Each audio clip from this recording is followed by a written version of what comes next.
മിശിഹായ്ക്ക് സ്തുതിയായിരിക്കട്ടെ. വിശുദ്ധ യോഹന്നാൻ്റെ 1-ാം ലേഖനത്തിലെ 2-ാം അധ്യായത്തിൻ്റെ 16-ാമത്തെ തിരുവചനം ഇങ്ങനെയാണ്: ജഡത്തിൻ്റെ ദുരാശ, കണ്ണുകളുടെ ദുരാശ, ജീവിതത്തിൻ്റെ അഹന്ത, ഇങ്ങനെ ലോകത്തിലുള്ളതൊന്നും പിതാവിൻ്റേതല്ല. ഇവിടെ രണ്ട് കാര്യങ്ങൾ നമ്മളൊന്ന് ധ്യാനിക്കാൻ പോവുക. ജഡത്തിൻ്റെ ദുരാശ, കണ്ണുകളുടെ ദുരാശ. ജഡത്തിൻ്റെ ദുരാശ എന്ന് പറയുമ്പോൾ എന്താണ് ജഡിക? ആരാണ് ജഡിക മനുഷ്യൻ? ഉള്ളിൽ വസിക്കുന്ന, ആത്മാവിൽ വസിക്കുന്ന, ദൈവത്തോട് വിധേയത്വമില്ലാത്ത, ആ ദൈവത്തെ അനുസരിക്കാത്ത, എന്നാൽ തൻ്റെ ജഡത്തിലൂടെ പിശാചിനെ സ്വീകരിച്ച് അനുസരിക്കുന്ന ഒരു വ്യക്തിയുടെ പ്രവണതകൾ ജഡിക പ്രവണതകൾ എന്ന് വിളിക്കാം. അയാളെ ജഡിക മനുഷ്യൻ എന്ന് വിളിക്കാം. റോമാലേഖനത്തിൽ വളരെ വ്യക്തമായിട്ട് പൗലോസ്ലീഹ അതിനെക്കുറിച്ചൊരു കാര്യം പറയുന്നുണ്ട്.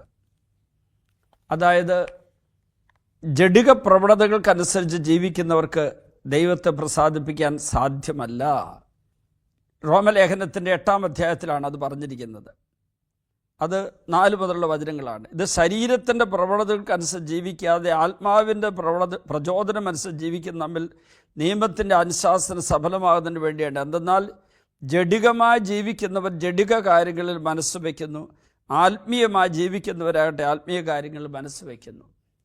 നമ്മുടെ ജീവിതത്തിന് ഒരു ആത്മീയ പരിവേഷമുണ്ടെങ്കിൽ, എപ്പോഴും ഒരു ആത്മീയ മേഖലയെക്കുറിച്ചുള്ള ചിന്തയുണ്ടെങ്കിൽ, ജഡികമായ എന്ന് പറയുമ്പോൾ സെക്സ് എന്ന് മാത്രം അർത്ഥമാക്കണ്ട. ഞാൻ അതിന് മുമ്പുള്ള എപ്പിസോഡ് പറഞ്ഞിട്ടുണ്ട്. ഇപ്പോൾ ഉപവാസത്തിൻ്റെ കാര്യത്തിലാണെങ്കിൽ ഭക്ഷണത്തോടുള്ള ഒരു ആസക്തി ഉണ്ടെങ്കിൽ അവിടെ ഒരു ജഡിക പ്രവണതയാണത്.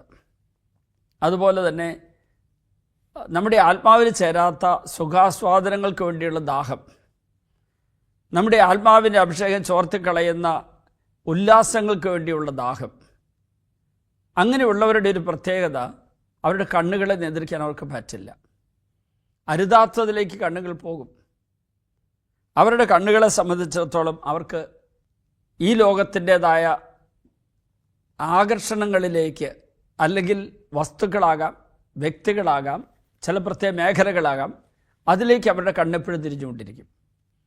പരിശുദ്ധ കുർബാനയിൽ പങ്കെടുത്തുകൊണ്ടിരിക്കുമ്പോഴാണെങ്കിലും അവരുടെ കണ്ണുകൾ ഒരിക്കലും ഒരു ശുദ്ധിയോടെ അവർ തിരിക്കില്ല.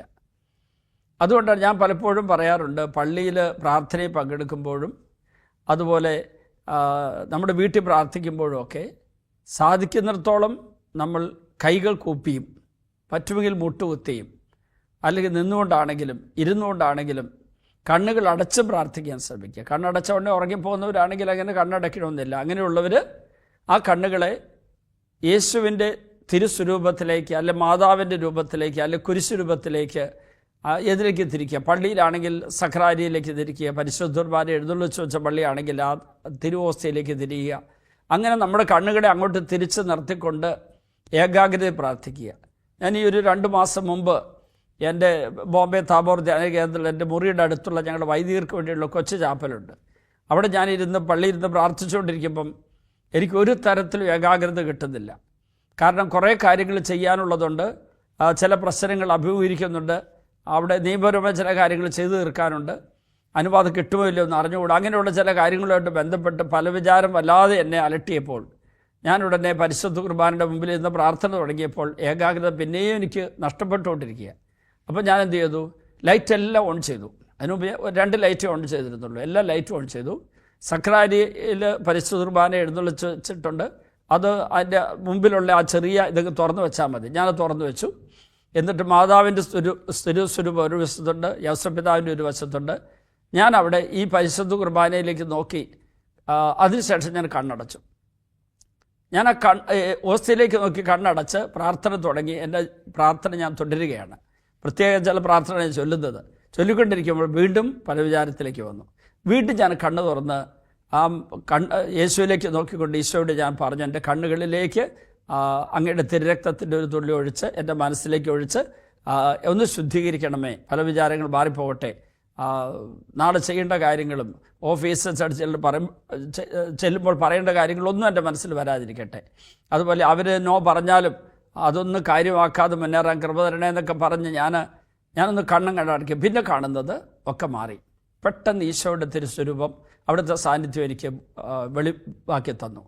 അതായത് നമ്മുടെ കണ്ണുകളെ നമ്മൾ എപ്പോഴും ദൈവത്തെങ്കിലേക്ക് തിരിക്കണം. നമ്മുടെ കണ്ണുകളെ ദൈവികമായതിലേക്ക് തിരിക്കണം, വിശുദ്ധമായതിലേക്ക് തിരിക്കണം. അപ്പോൾ അങ്ങനെ വരുമ്പോഴേക്ക് ജഡത്തിൻ്റെ ദുരാശ നമ്മളെ കീഴടക്കാൻ ഒരു ദുരവസ്ഥ ഉണ്ടാവില്ല. ജഡമെന്നതിൻ്റെ ദുരാശ എന്ന് പറയുമ്പോൾ ലൈംഗികപരമായിട്ടുള്ള അശ്ലീലപരമായിട്ടുള്ള ആഗ്രഹങ്ങളായിരിക്കാം, വികാരങ്ങളായിരിക്കാം, സ്വാഭാവികമായ ലൈംഗിക ഹോർമോണുകളുടെ ഫലമായി നമ്മളുണ്ടാകുന്ന ലൈംഗിക വികാരങ്ങളായിരിക്കാം. പക്ഷെ അത് നമ്മളെ കീഴടക്കാൻ പരിശുദ്ധാത്മാവ് അനുവദിക്കില്ല. പരിശുദ്ധാത്മാവ് അതിനെ കീഴടക്കാൻ നമ്മളെ ശക്തിപ്പെടുത്തും. അത് വേണമെങ്കിൽ നമ്മുടെ ഇന്ദ്രിയങ്ങളെ നിയന്ത്രിക്കണം. കാണുന്ന എല്ലാത്തിലേക്കും കാണുന്ന എല്ലാവരിലേക്കും അശുദ്ധ വികാരമുണ്ടാകുന്ന വിധത്തിൽ നോക്കരുത്.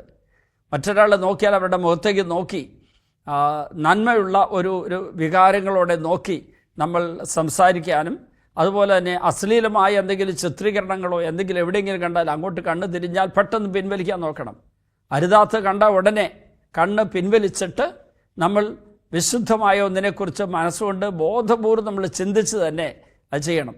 ഒരാൾ എന്നോട് പറഞ്ഞു, അച്ഛാ എനിക്ക് ഒരു കാര്യം അശ്ലീലമായത്, അല്ലെങ്കിൽ ഒരു വാൾ പോസ്റ്റർ ആയിരിക്കാം, സിനിമയുടെ അശ്ലീല ചിത്രീകരണമോ അല്ലെങ്കിൽ എന്തെങ്കിലുമൊക്കെ കണ്ടു കഴിഞ്ഞാൽ, അല്ലെങ്കിൽ യൂട്യൂബിൽ എന്തെങ്കിലും മോശമായൊരു ചിത്രം, ഞാനത് ഓപ്പൺ ചെയ്ത് കാണില്ലെങ്കിലും അത് കണ്ടു കഴിഞ്ഞാൽ എൻ്റെ മനസ്സിൽ എപ്പോഴും അത് നിറഞ്ഞിങ്ങനെ വരും.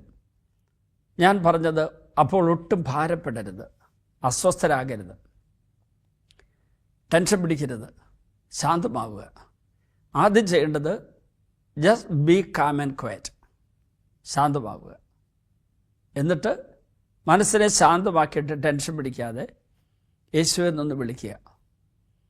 യേശു എൻ്റെ ഉള്ളിലുണ്ട്, എൻ്റെ മുമ്പിലുണ്ട്, എൻ്റെ കൂടെയുണ്ട്.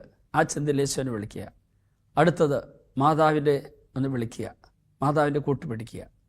പിന്നെ നിങ്ങളുടെ പേരിന് കാരണക്കാരായിരിക്കുന്ന പുണ്യവാൻ അല്ലെങ്കിൽ പുണ്യവതി, ആ വ്യക്തിയെ വിളിക്കുക. പിന്നെ നിങ്ങളുടെ കാവൽ മാലാഖമാരെ വിളിക്കുക. ഞാൻ ഉറപ്പ് തരികയാണ്, നിങ്ങൾ ഈ ഒരു പ്രാക്ടീസ് നടത്തിയാൽ യേശു എന്ന് വിളിക്കണം. യേശു വന്നു കഴിഞ്ഞാൽ നിങ്ങൾ ഉറച്ച് വിശ്വസിക്കണം, അവിടെ പിതാവും പരിശുദ്ധാത്മ എത്തിക്കഴിഞ്ഞു. പരിശുദ്ധ തൃത്വ സാന്നിധ്യം അവിടെ എത്തി. എവിടെയാണോ പരിശുദ്ധ തൃത്വ സാന്നിധ്യം ഉള്ളത് അവിടെ സ്വർഗമുണ്ട്. അതായത് മാലാഖമാർ വിശുദ്ധരെ എവിടെയുണ്ട്, അവരെ കാണണം. ബോധപൂർവ്വം നമ്മുടെ മനസ്സിലേക്ക് ഓർമ്മയിലേക്ക് കൊണ്ടുവരണം വിശുദ്ധര്. അപ്പോൾ അവരുടെ പേരൊന്ന് വിളിച്ച്, വിശുദ്ധ അൽഫോൻസാമേ, വിശുദ്ധ ചാവറേച്ച, വിശുദ്ധ ഇബ്രാഹിമേ, വിശുദ്ധ മറിയം ദേശേ, അതുപോലെ റാണി മരിയ സിസ്റ്ററെ, ദേവസഹായം പിള്ള വിശുദ്ധ, ഇങ്ങനെയൊക്കെ പേര് പറ. അങ്ങനെ വിശുദ്ധരുടെ പേര് പറഞ്ഞ് അവരെ മനസ്സിലേക്ക്, നമ്മുടെ ചിന്താമണ്ഡലത്തിലേക്ക് കൊണ്ടുപോവാ. മനസ്സിൽ അവർ രൂപമൊന്ന് തെളിഞ്ഞു വരട്ടെ. മദർ തെരേസ വിളിക്കാം, ജോൺ പോൾ II മാർപ്പാപ്പയെ വിളിക്കാം, ഫാദർ പിയോ പുണ്യാളിനെ വിളിക്കാം, അന്തോണിസ് പുണ്യാളിനെ വിളിക്കാം, യൂദാദാസ് പുണ്യാളിനെ വിളിക്കാം, ഗീവർഗീസ് പുണ്യാളിനെ വിളിക്കാം, സെബസ്ത്യാനോസ് പുണ്യാളിനെ വിളിക്കാം. അങ്ങനെ വിശുദ്ധരെ ഒന്ന് പേര് ചൊല്ലി വിളിച്ചോ. കാവൽ മാലാഖനെ വിളിച്ചോ, മിഖായേൽ മാലാഖയെ വിളിക്കാം, ഗബ്രിയേൽ മാലാഖയെ വിളിക്കാം. അത് കഴിഞ്ഞിട്ട് ഈശോയുടെ കൂടെയുള്ള ഈ വിശുദ്ധരുടെ ഗണത്തിൻ്റെ കൂട്ടായ്മയെ നമ്മളായിരിക്കുമ്പോൾ സത്യമായിട്ട് ഞാൻ നിങ്ങളോട് പറയുക, വലിയ മാറ്റം ഉണ്ടാവും. ഒത്തിരി പേർക്ക് ഈ അനുഭവം ഉണ്ടായിട്ട് ഞാൻ പറഞ്ഞു കൊടുത്തിട്ട് പലരും എന്നോട് പറഞ്ഞിട്ടുണ്ട്, ആ അവസരത്തിൽ പ്രലോഭനങ്ങളെ അതിജീവിക്കാനും ജഡിക പ്രവണതകളെ അതിജീവിക്കാനും അവർക്ക് പറ്റിയെന്ന് അവർ പറഞ്ഞിട്ടുണ്ട്. അപ്പോൾ ജഡത്തിൻ്റെ ദുരാശ, കണ്ണുകളുടെ ദുരാശ, ഇത് രണ്ടും നമ്മളെ എപ്പോഴും പിശാച് കീഴടക്കാൻ വേണ്ടി ഉപയോഗിക്കുന്ന വഴികളാണ്. ജീവിതത്തിൻ്റെ അഹന്ത, നമ്മൾ നേടിയ നേട്ടങ്ങളും നമ്മൾ ഈ ലോകത്തിൽ സമ്പാദിച്ച കാര്യങ്ങളും നമ്മുടെ കഴിവിനെക്കുറിച്ചൊക്കെയുള്ള ഒരു ചിന്ത നമ്മുടെ ഉള്ളിൽ കിടപ്പുണ്ടായിരിക്കാം. അതിലേക്ക് കോൺസെൻട്രേറ്റ് ചെയ്ത് ഇത് ദൈവത്തിൻ്റെ ദാനമാണ്, ദൈവം എന്നെക്കൊണ്ട് ചെയ്യിപ്പിച്ചതെന്ന് കരുതുക. ഒരിക്കൽ ഒരു ആത്മായ സഹോദരൻ എൻ്റെ അടുക്കൽ വന്നിട്ട് പറഞ്ഞു, അച്ഛാ, ഞാനൊരു രോഗിക്ക് വേണ്ടി പ്രാർത്ഥിച്ച നിമിഷം തന്നെ രോഗി പൂർണ്ണ സൗഖ്യം പ്രാപിച്ചു. അത് കഴിഞ്ഞിട്ട് അത് എന്നോട് 2-3 തവണ അദ്ദേഹം ഒരു ദിവസത്തിൽ പറഞ്ഞു. അത് കഴിഞ്ഞതിന് ശേഷം അപ്പം ഞാൻ അപ്പോഴൊക്കെ അദ്ദേഹത്തിന് ഈശോയ്ക്ക് മഹത്വം കൊടുക്കുക, ഈശോ ചെയ്ത കാര്യമാണെന്നൊക്കെ പറഞ്ഞ് ഞാൻ ബോധ്യപ്പെടുത്തുന്നുണ്ടെങ്കിലും അദ്ദേഹത്തിന് അത്ര തൃപ്തി വരുന്നില്ല. അത് കഴിഞ്ഞതിന് ശേഷം ഒരു മാസം കഴിഞ്ഞപ്പോൾ എന്നെ കണ്ടപ്പം എന്നോട് അദ്ദേഹം പരാതിയോടെ കൂടെ രീതി പറഞ്ഞു, അച്ഛാ, ഞാനെന്ത് പ്രാർത്ഥിച്ച് രോഗശാന്തി ഉണ്ടായപ്പം ഒരൊറ്റ ഒരാൾക്കും ഒരു വിലയുണ്ടായില്ല. നിങ്ങളാരെങ്കിലും ആയിരുന്നെങ്കിൽ അത് വലിയ പേരെടുത്ത് ഉയർത്തിക്കാട്ടിയൊക്കെ. ഞാൻ പറഞ്ഞു ഒരിക്കലും അങ്ങനെ ഞങ്ങളോ അത് ചെയ്യാൻ പാടില്ല. രോഗശാന്തി നൽകുന്ന കർത്താവാണ്, മഹത്വം കർത്താവിന് കൊടുക്കണം. മാത്രമല്ല ദൈവം ചെയ്തൊരു പ്രവൃത്തി നീ ഉപകരണമായെന്നുള്ളത് ശരിയാണ്, പക്ഷേ എൻ്റെ മഹത്വം നീ എടുക്കാൻ ആഗ്രഹിച്ചുകൊണ്ടല്ലേ അതിനെക്കുറിച്ച് ഇപ്പോൾ പരാതി പറയുന്നത്. സത്യം പറഞ്ഞാൽ അത് ജീവിതത്തിൻ്റെ അഹന്തയുടെ ഭാഗമാണ്. ദൈവം നമ്മെക്കൊണ്ട് ചെയ്യിപ്പിക്കുന്ന കാര്യങ്ങൾ, ദൈവം നമ്മിലൂടെ ചെയ്യുന്ന കാര്യങ്ങൾ കണ്ടിട്ട് നമ്മൾ ചെയ്തു എന്ന് ഓർക്കരുത്. ഓശാന ദിവസം യേശുവിനെ വഹിച്ച കഴുതയുടെ സ്ഥാനത്തേക്ക് നമ്മൾ താഴ്ന്ന് ഇറങ്ങേണ്ടി വരും. ചിലപ്പം യേശു അതിൻ്റെ മുകളിൽ ഇരിക്കുന്നതുകൊണ്ടാണ് കഴുതയ്ക്ക് അവിടെ വില കിട്ടിയത്. അല്ലാണ്ട് ആ വഴിയിൽ വിരിച്ച തുണിയും ആ ഈന്തപ്പനയുടെ ഓല കണ്ട് വീശി ഓശാന പാടുന്നതൊക്കെ ഈ കഴുതയ്ക്ക് വേണ്ടിയല്ല. കഴുത യേശുവിനെ വഹിക്കുന്ന ഒരു മൃഗം മാത്രമാണ്. അത്ര ഓർത്താൽ മതി. അപ്പോൾ ദൈവം നമ്മിലൂടെ മഹത്വപ്പെടണമെന്ന് ആഗ്രഹിക്കുമ്പോൾ ജീവിതത്തിൻ്റെ അഹന്തയിലേക്ക് പോവില്ല. ആ നേട്ടങ്ങളിൽ അഭിരമിച്ച് നമ്മളെ തന്നെ സ്തുതിക്കാനും പുകഴ്ത്താനും പോവില്ല.